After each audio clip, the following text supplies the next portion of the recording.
Dr. Bhimrao Ramji Ambedkar, a name that continues to gain recognition and respect around the world. One of the founding fathers of modern India, he was a thoughtful patriot who designed India's globally acclaimed constitution. His research and teachings can help alleviate the world's human miseries that stem from social inequality.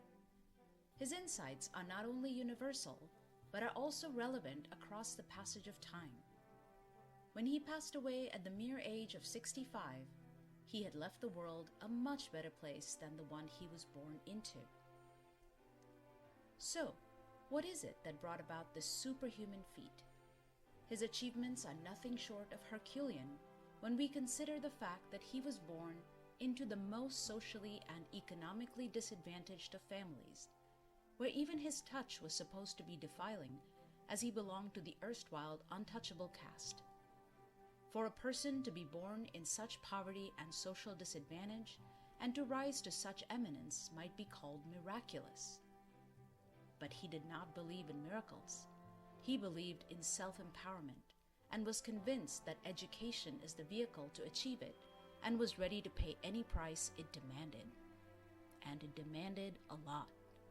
Sustenance on a mere piece of bread during his student days, 18 hours a day of study, seeing his children die due to lack of resources, and facing bigotry and discrimination every step of the way.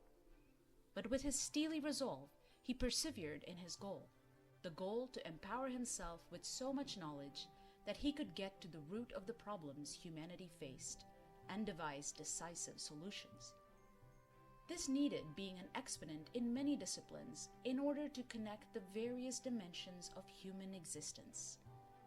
Even after completing a PhD from Columbia University in New York, a Doctor of Science degree from the London School of Economics, and becoming a barrister of law from Gray's Inn, he never stopped being a student and relentlessly continued his quest for knowledge, navigating various fields, intersecting geographies and historical periods. Not just merely conversant, he was an expert in myriad fields like economics, law, politics, religion, journalism, linguistics, history, anthropology, and philosophy.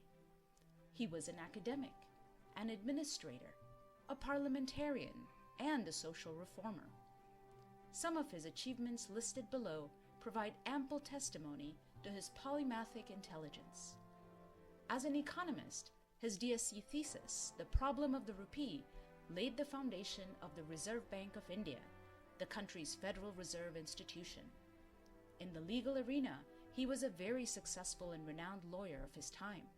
More importantly, he drafted India's constitution. He was also the first law minister of India and was instrumental in formulating and promoting the Hindu Code Bill, which gave equal rights to women in family law. In the field of politics, he united the oppressed masses into a vibrant and successful political party, the Republican Party of India. In the field of religion, he revived Buddhism in India, bringing the Buddha back to the land of his birth.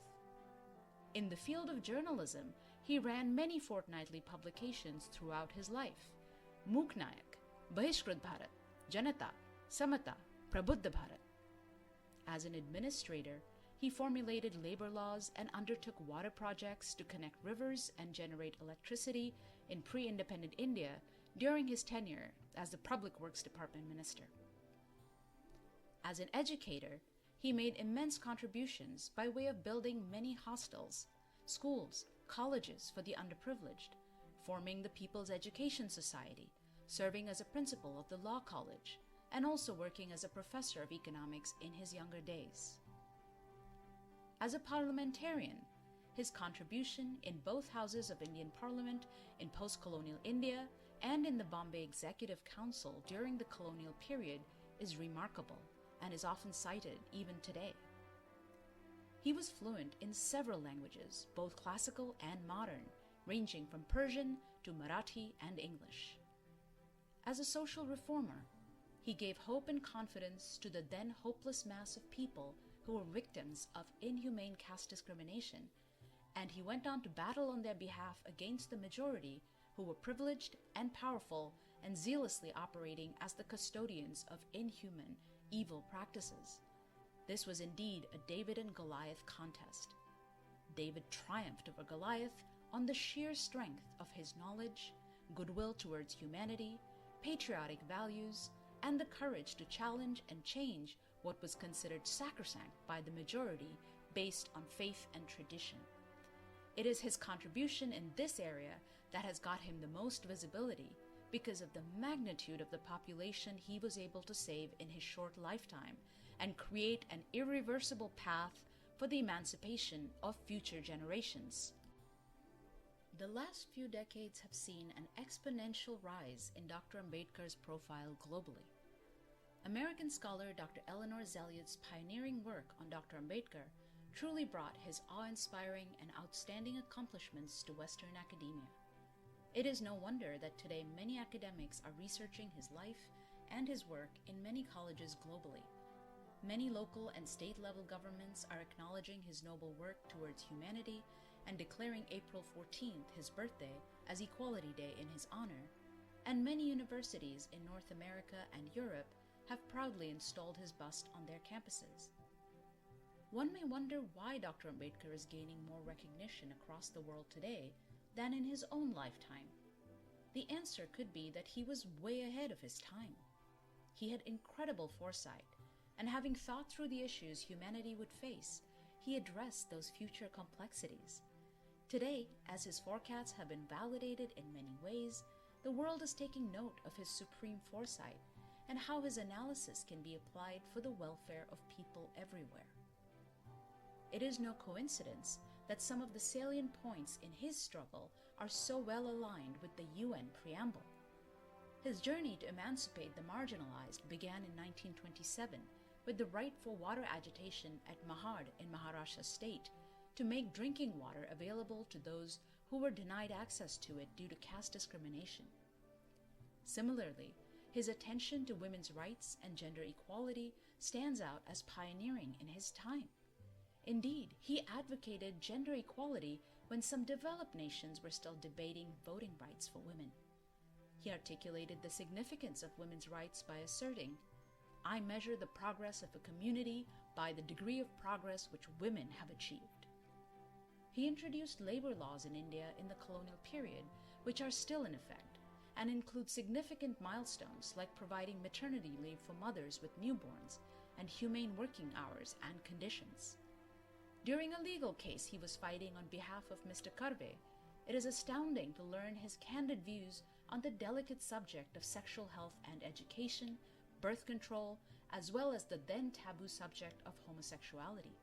His views in the 1930s on these matters are completely consonant with what modern civil societies have adopted. His concern for the welfare of underprivileged children led him to build schools, colleges, and student housing so that they could obtain an education, which is a guiding light for us.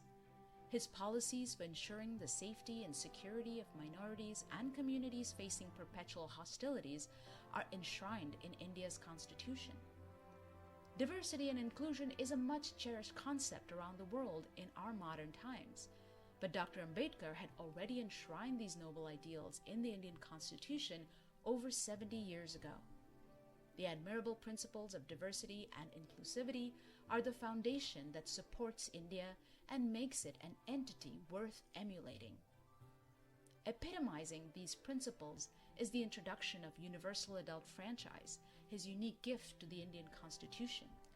Using his vast knowledge and infallible arguments, he convinced the Indian Constituent Assembly to adopt this democratic principle. With this constitutional provision, he raised the least powerful to be on par with the richest and mightiest. Moreover, his adoption and propagation of Buddhism reflects his commitment towards establishing world peace, Buddhism being the embodiment of universal peace and goodwill between people, communities, and nations. Today's world is driven by technology, which can be harnessed towards these goals as well. Based on the records of Dr. Ambedkar's views on technology, there is no doubt that he would have welcomed modern technology and how it could benefit humanity. According to him, Humans have a mind which separates them from the brute, who is merely engaged in satisfying physical needs. As humans, we need to cultivate our mind and advance culturally as a human society.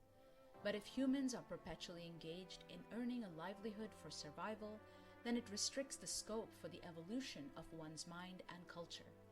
He therefore asserts that modern science, with its technological advances and machinery, can be harnessed to relieve mankind from perpetual engagement in survival, thus giving people ample time and scope to evolve culturally and intellectually. His own advanced skill in collecting data and subjecting it to statistical analysis ensured that his assertions could hardly ever be contested.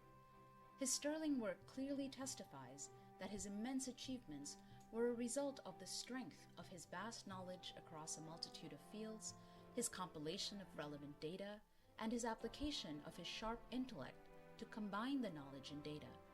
Once armed with this, there was no problem whose solution could escape him. He is thus an excellent example of applying intelligence for the betterment of humanity, though there was nothing artificial about his intelligence or knowledge. The challenge in understanding Dr. Ambedkar's entire body of work comprehensively is that one needs to have significant expertise in many different domains, which is almost impossible for a single person.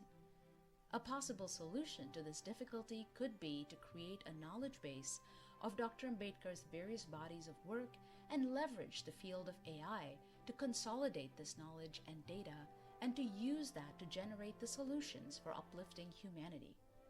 With this approach, we can apply Dr. Ambedkar's genius to our times and benefit from his eternally invaluable work.